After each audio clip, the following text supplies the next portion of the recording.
If you don't have a relationship, if you haven't set expectations, it's just much harder to give bad news. What I would suggest to somebody who finds themselves in that situation is to start the conversation by setting expectations. One of the things that I have to do in this job is sometimes tell you things that you might not want to hear but need to know. And that's important whether you're talking to the president, or you're talking to your spouse, or you're talking to your business partner, or talking to your child. Particularly important with regard to talking to your children, no matter how old they are. People would come into my office all the time with problems.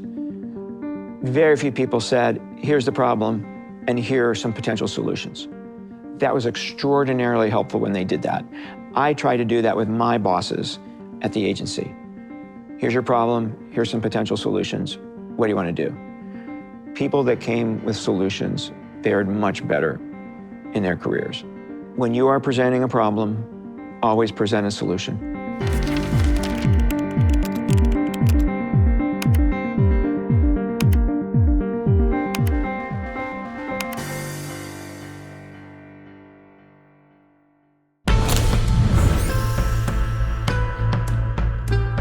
We had really, really hard conversations as an organization.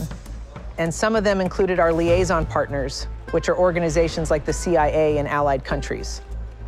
And we did a lot of things with those organizations. There were places they could go that we couldn't, and vice versa. One of our liaison partners, we were brainstorming about a joint operation that we had to do together, and my folks corrected me. And afterwards, my counterpart pulled me aside and said, your folks corrected you? And I said, yes, they're still working technologists. I am a manager now. I'm not current as they are. So they should correct me. And he was dumbfounded because in their country it's a very hierarchical, like, I'm the boss, you don't disagree with me in front of others. And I was like, no, like, we're planning an operation. If we do this wrong, people will die. If you surround yourself with yes people, they're gonna reflect back to you what they think you want to hear as opposed to what you need to hear. And the more senior you get, the more that's the default behavior. And what you really need from your boss, your peers, your immediate subordinates, good feedback, honest feedback that you can work on. You want to create an environment, right, where people are comfortable telling you whatever's on their mind. Right. Some of the things that I tried to do were not offer my opinion first in a meeting, right? Wait. Start with the most junior person in the room, because you don't want their view affected by somebody else. Signal them that whatever they say is welcome. Yeah. One of the interesting things about CIA, right, is the director doesn't sit at the head of the table. That's right.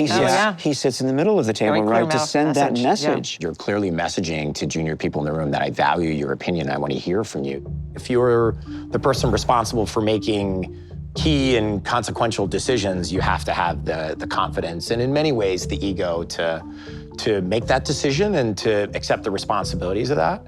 So finding that blend between ego and humility, I think, is nuanced. It's a high humility, low ego learning environment where we're all benefiting from the collective experiences that each person brings to the table. I also think the intersection of all of the different skill sets and experiences leads to that creativity and that no idea is too far out. Let's talk about it. Yeah.